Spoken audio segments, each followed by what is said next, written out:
Hi there guys, we're halfway there, issue number 40. So, competition this week, so if we get to 1,000 views, I'll give that away. What have we got? We've got 3 paints. We've got Liberator Gold. We've got Stormhost Silver. And we've got Wild Rider Red. So pretty good. They are 3 layer paints. 2 of the white tops. I know most people, or a lot of people, prefer those. They seem to think that they hold better and don't let in the air as much. But there you go. Now on this issue as well, I'm noticing a kind of a bigger issue as well. So this is good. So let's get straight into it. Marneus Calgar, painting with layer paints, and new Warlord traits. In this issue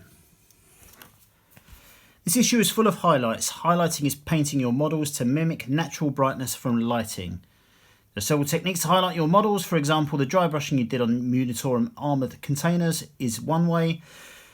No matter which technique you use, you will always apply a brighter colour to the raised details on your models. In addition to dry brushing, you will use techniques called edging and layering to create highlights. This issue comes with 3 layer paints to learn how. In the play section, we also have the highlight of the Battle of Barakias.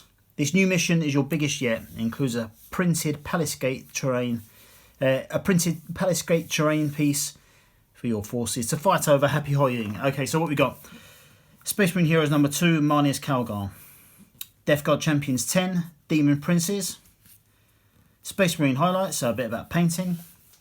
Then we've got 2 faction rules. Space Marine faction rules 2 is for Warlord traits.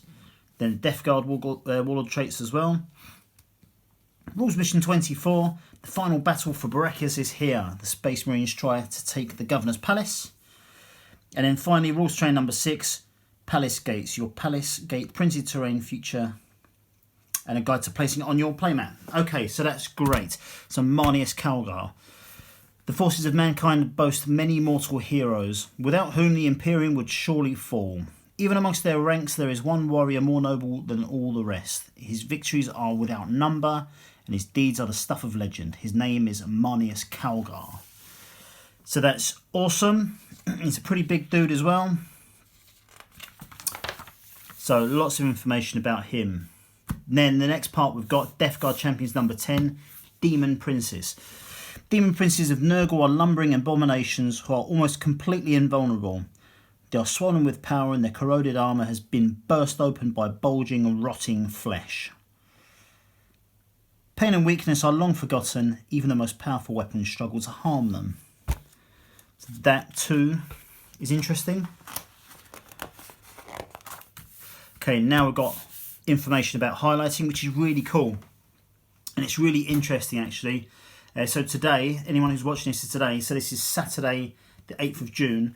The pre-order's just gone live, at least in the UK, for the new Citadel colour range, so the contrast paints. So it's interesting really that we're going to be following the old styles throughout the rest of this series, because I know for a fact, since I was at Games Workshop this morning, I tested out one of the new contrast paints, and if you hang on to the end, I'll show you a few photos of something that a friend did in literally 5 or 10 minutes. If you pop right to the end, I'll stick a few photos on there of things that he did. And a lot of people were just saying it's just a fancy shade and all that kind of stuff. But the contrast paints are going to be a game changer as far as I'm concerned at least. So a few photos right at the end of that. Now, so it's got information about applying gold, silver and red highlights. It's got how to manage it on your brush to get it onto the model for doing edging. Yeah, lots of good information here. Really good stuff. It's really easy to get really kind of anal and nerdy about painting and painting techniques and that kind of thing. And the simple fact is, if you know the techniques, you've got them to back you up. And if you don't, you're never going to get to the next level on painting. So this is good. I really like this. I'm going to read through this because I really want to spend the next sort of half of this year getting better at painting and kind of really getting somewhere with it. And I think even with the contrast paints, I think that will give me a really good base to jump from. So my opinion on the contrast paints, and I'll do more next week when I do a bit of unboxing and a little bit of a review. But for me, they're gonna get me to the next level because I'll be using those contrast paints to give me a really good base to start from, and then things like edge highlighting and that kind of thing with traditional layer paints will be something I'll still do, even though I'll be using the contrast paints. So I'm looking forward to that a lot. Okay, so this shows more applying highlights and how our latest captain will look at the end of that paint job. So that's really good. That's really good. Next, we've got Space Marine Warlord traits. So you roll a d6. Well, let's read it all actually. The Lords of the Space Marines are amongst the greatest warriors in the galaxy. They are masterful strategists and champions of humanity who have honed their unique skills to a razor's edge during the centuries of war. In the Warlord of your army, if the Warlord of your army is an Adeptus Astartes character, you can pick their Warlord trait from the Space Marines Warlord trait table, or roll a dice to consult the table to generate their Warlord trait. And so you roll a d6 and you get Angel of Death, the Imperium's Sword, Iron Resolve, Storm of Fire, Rights of War, and Champion of Humanity. So for example, I will look at Rights of War. Honour bound by sacred oaths of fealty to the Imperium, the Warlord and his warriors vow to secure victory at any cost. And so the result on this one is that any friendly Ultramarines within 6 units of your Warlord automatically pass morale tests. Okay, so that's good. And then we've got exactly the same thing on this side for Death Guard. And this gives you a little kind of infographic and some information on how it's implemented. So this is good. So, and this shows specifically Storm of Fire and Champion of Humanity. Okay, so the Death Guard Warlord traits, it works exactly the same way. Their names are Revoltingly Resilient, Living Plague, Tainted Regeneration, Hulking Physique, Rotten Constitution, and Arc Contaminator. And again, the same thing here, it shows you how Rotten Constitution and Arc Contaminator works. Next, we've got our mission, Storm the Walls. Captain Akaran stood atop the mountain of rubble, staring out over the ruins of Barachius. His gauntleted hand grasped the hilt of his power sword tightly as he surveyed the ruined no man's land that led to the governor's palace. Okay, so that will be good. Right, the palace siege. This is actually pretty awesome. I like this kind of these graphics you get on some of the missions to give you a bit of further information. Let's do some sieges in between as well. The assault on Barachius has been costly in lives and material, but finally the end is near. Death Guard forces have withdrawn to the fortified palace of Governor Tarch. They are well protected, prepared for a long siege, and confident that the palace is too valuable to simply destroy or ignore. So this is very good. So, Rules Mission 24, Preparing for War. Only by bringing down the gates to the Governor's Palace can the Space Marines win the day. The Death Guard, realising the danger, have sent some of their best troops into Barachius' streets to drive the Space Marines back and protect their own positions. Each army has a deployment zone shown below. Both armies can call on reinforcements. Blah, blah, blah, blah, blah, blah, blah. Okay, so it would appear... Reinforcements. Players may add 1 unit from their chart during their movement phase. Their chart. Right, I'm assuming that means this. So you've got the palace ramparts, which will go there, and let's have a quick look at that. So that's how that looks. That is the palace rampart. So you cut this out, and you can, and that lays on top of the mat. Annoying that they do that though, because look, they've printed this on the back of one of the rules sections, which really pisses me off. I don't think they should do that. They should keep this separate, so you can just add it in with your terrain and all that kind of stuff. Keep it separate. That's a shame. because you have to go to your binder and pull it out every time you want to use it. Anyway, stop moaning. So yeah, so you've got Death Guard deployment zone with your palace option here, palace ramparts there. Then you've got Space Marine deployment zone there. So 6 inches on either side of Corvon 2, and you've got quite a lot of distance there. So you know, that looks good. Palace battle rules. The assault on the Governor's Palace is the climactic battle for control of Barakius, and as such, it is more complex and contains more units than the battles you have fought until now. Read through the mission rules carefully and have fun storming the walls. So we've got 5 Plague Marines, 12 Poxwalkers, Lord Felthius, the Tainted Cohort, and the Noxious Blightbringer up against 5 Intercessors, 3 Hellblasters, 3 Aggressors, a Captain in Gravis Armour and Lieutenant Calcius.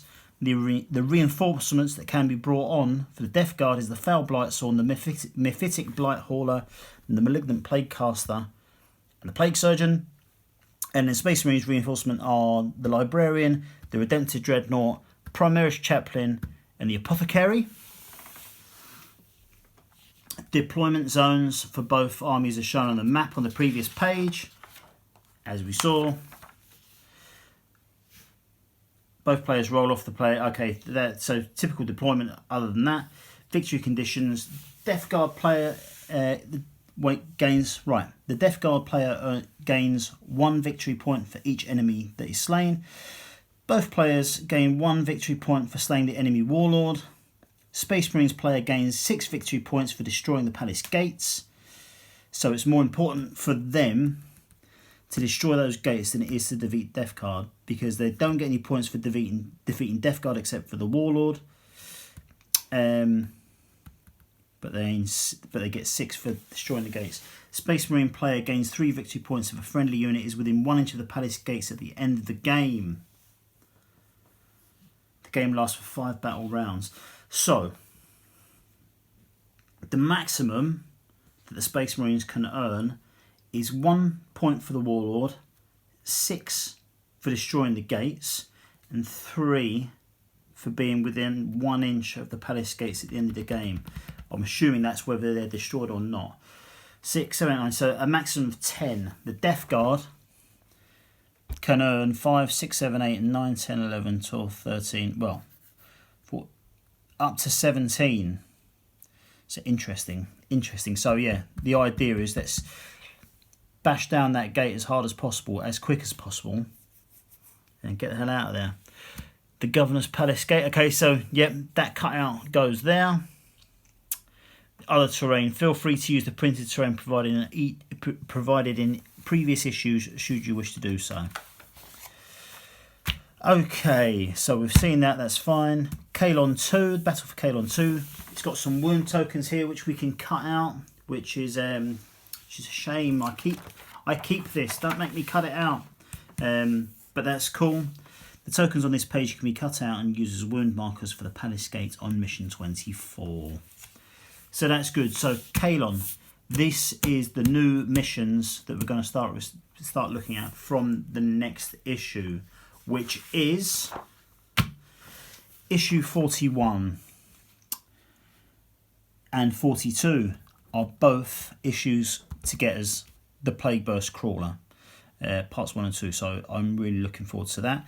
And I will absolutely 100% try and get extra issues to give away as prizes. And I'll do it like a double prize. So as whoever wins it will get both issues. Because there's nothing worse than having half a Plague Burst Crawler. So there you go. So guys, up for grabs this week is this as well. If you want to win this, all you got to do is comment and be a subscriber. So subscribe and comment for a chance to win this. It posts worldwide. If you've won a previous issue and you haven't had your copy yet, do not worry, it's on its way. It will be out to you soon. But that's it for this week. So pretty brief, but a cool issue. I like it. Good mission there. Some good information. I like this stuff about the Palace Siege and that as well. I was criticised in the comment section, rightly so, because I used the word good far too much. Apologies, I'll try and change that as well. But that's it. So I enjoyed this issue. I really did. So join me. This is out late, so another couple of days for issue 41. So for this, 1,000 views, please, by issue 42, which gives us about a week and a half. But yeah, I'll see you in a couple of days for issue 41. So as usual, thanks very much, guys. If you enjoyed this, like and subscribe. If you didn't, let me know why, and I will catch you later.